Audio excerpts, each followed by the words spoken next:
Good morning. My name is Sam. I am an alcoholic, and I'm also a son of recovery. Let's start out with the Serenity Prayer. Good and gracious God, grant me the serenity to accept the things I cannot change, the courage to change the things I can, and the wisdom to know the difference. Amen. I am reading through the AA book, The 12 Steps and 12 Traditions, and I am on Step 8 this morning. Step 8.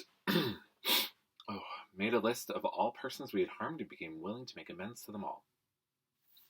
Steps 8 and 9 are concerned with personal relations. First, we take a look backward and try to discover where we have been at fault. Next, we make a vigorous attempt to repair the damage we have done. And third, having thus cleaned away the debris of the past, we consider how, with our newfound knowledge of ourselves, we may develop the best possible relations with every human being we know.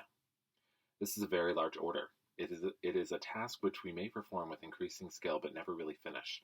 Learning how to live in the greatest peace, partnership, and brotherhood with all men and women of whatever description is a moving and fascinating adventure. Every AA has found that he can make little headway in this new adventure of living until he first backtracks and really makes an accurate and unsparing survey of the human wreckage he has left in his wake. To a degree, he's already done this when taking moral inventory, but now the time has come when he ought to redouble his efforts to see how many people he has hurt, and in what ways. This reopening of emotional wounds, some old, some perhaps forgotten, and some still painfully festering, will at first look like a purposeless and pointless piece of surgery. But if a willing start is made, then the great advantages of doing this will so quickly reveal themselves that the pain will be lessened as one obstacle after another melts away. These obstacles, however, are very real. The first, and one of the most difficult, has to do with forgiveness. The moment we ponder a twisted or broken relationship with another person, our emotions go on the defensive. To escape looking at the wrongs we have done another, we resentfully focus on the wrong he has done us. This is especially true if he has, in fact, behaved badly at all. Triumphantly, we seize upon this misbehavior as a perfect excuse for minimizing or forgetting our own. Right here, we need to fetch ourselves up sharply. It doesn't make much sense when a real tosspot calls a kettle black. Let's remember that alcoholics are not the only ones bedeviled by sick emotions. Moreover, it is usually a fact that our behavior when drinking has aggravated the effects of the others. We've repeatedly strained the patience of our best friends to a snapping point and have brought out the very worst in those who didn't think much of us to begin with. In many instances, we are really dealing with fellow sufferers, people whose woes we have increased. If we are now about to ask forgiveness of ourselves, why shouldn't we start out by forgiving them one and all? When listing the people we have harmed, most of us hit another solid obstacle. We got a pretty severe shock when we realized that we were preparing to make a face-to-face admission of our wretched conduct to those we had hurt. It had been embarrassing enough when in confidence we had admitted these things to God, to ourselves, and to another human being. But the prospect of actually visiting or even writing the people concerned now overwhelmed us, especially when we remembered in what poor favor we stood with most of them. These were cases, too, where we had damaged others who were still happily unaware of being hurt. Why, we cried, shouldn't bygones be bygones? Why do we have to think of these people at all? These were some of the ways in which fear conspired with pride to hinder our making a list of all the people we had harmed. Some of us, though, tripped over a very different snag.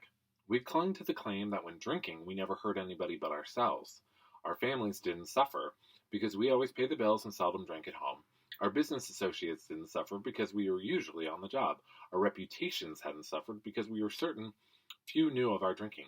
Those who did would sometimes assure us that, after all, a lively bender was only a good man's fault. What real harm, therefore, had we done? No more, surely, than we could easily mend with a few casual apologies. This attitude, of course, is the end result of purposeful forgetting. It is an attitude which can only be changed by a deep and honest search of our motives and actions. Though in some cases we cannot make restitution at all, and in some cases action ought to be deferred, we should nevertheless make an accurate and really exhaustive survey of our past life as it has affected other people. In many instances, we shall find that though the harm done others has not been great, the emotional harm we have done ourselves has. Very deep, sometimes quite forgotten. Damaging emotional conflicts persist below the level of consciousness. At the time of these occurrences, they may actually have given our emotions violent twists which have since discolored our personalities and altered our lives for the worse. While the purpose of making restitution to others is paramount, it is equally necessary that we extricate from an examination of our personal relations every bit of information about ourselves and our fundamental difficulties that we can. Since defective relations with other human beings have nearly always been the immediate cause of our woes, including our alcoholism, no field of investigation could yield more satisfying and valuable rewards than this one. Calm, thoughtful reflection upon personal relations can deepen our insight.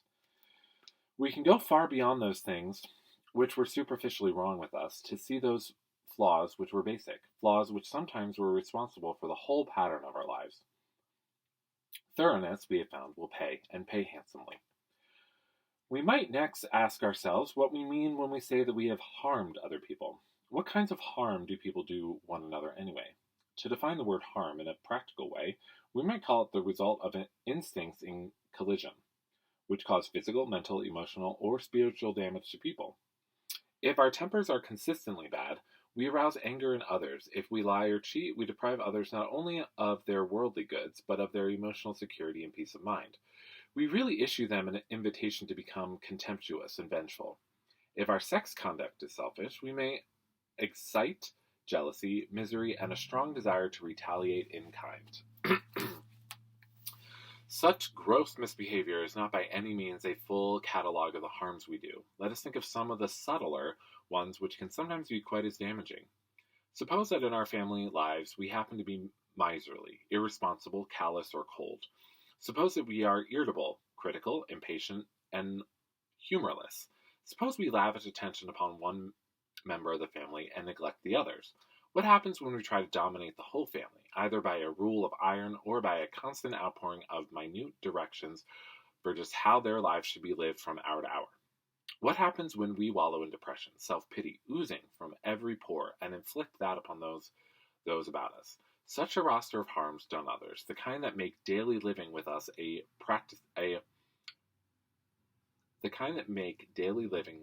as practicing alcoholics difficult and often unbearable, could be extended almost indefinitely.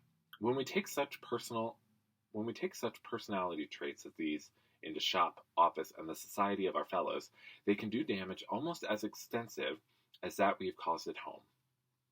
Having carefully surveyed this whole area of human relations, and having decided exactly what personality traits in us injured and disturbed others, we can now commence to ransack memory for the people to whom we have given offense. To put a finger on the nearby and most deeply damaged ones shouldn't be too hard to do. Then, as year by year we walk back through our lives as far as memory will reach, we shall be bound to construct a long list of people who have, to some extent or other, been affected. We should, of course, ponder and weigh each instance carefully. We shall want to hold ourselves to the course of admitting the things we have done, meanwhile forgiving the wrongs done us, real or fancied. We should avoid extreme judgments both of ourselves and of others involved. We must not exaggerate our defects or theirs. A quiet, objective view will be our steadfast aim. Whenever our pencil falters, we can fortify and cheer ourselves by remembering what AA experience in this step has meant to others. It is the beginning of the end of isolation from our fellows and from God. Amen. And that is step 8. It is the beginning of the end of isolation from ourselves and from God. Well, I kind of feel like all the steps are at the beginning of that right now, but I do. Because each step is a new beginning, but this step can be difficult. It can be incredibly fun, actually. It is very emotional, and but it really does. It really relieves a lot of weight off of your shoulders that you, or that I, was and still carry every once in a while. Step 8, when looking at this chapter, I really love 2 words that stand out to me throughout it. One, on page 80, when it says, calm, thoughtful reflection upon personal relations can deepen our insight. Doing it calmly. Practicing self-control over our emotions is hard, but not letting ourselves get worked up over the memories, over the thoughts of people, over the events that happened. but calmly looking through and really thinking about what was my part in that. What did I do? How did I cause something to happen in that? How did I get them to act that way? What was my part in the whole thing is the critical thing and critical aspect of this. I love the end of this where it says, we should of course ponder and weigh each instance carefully. We shall want to hold ourselves to the course of admitting the things we have done, meanwhile forgiving the wrongs done us, real or fancied. We should avoid extreme judgments both of ourselves and of others involved. We must not exaggerate our defects or theirs. A quiet, objective view will be our steadfast aim. And I love that part. A quiet, calm and quiet. It's hard to do it. And it's hard not to get emotional, and it can be very hard to sit in front of another person when you really believe that they had a bigger part in what happened. But it's not about them. It is only about us. And this is when the self-centeredness is okay. Because as long as we're going into it, wanting to clean up our side of the street, forgiving them for what they have done, even if we don't mention it. I remember my sponsor Bobby talking with me about that. He's like, you don't name their stuff during this time. You don't bring up what they did. You don't bring up their part of it because it's not about that. You're seeking forgiveness. You're giving forgiveness, even though you don't have to mention it. And you are cleaning up your side of the street, the damage you did, the damage that I did to others, the damage that I caused. And not mentioning their stuff, but forgiving them. Even if that doesn't come up, that you go in with a mindset of forgiving them for whatever they caused in it. But you are seeking forgiveness from them and apologizing for what you did. And the thing about becoming willing to make amends to them all.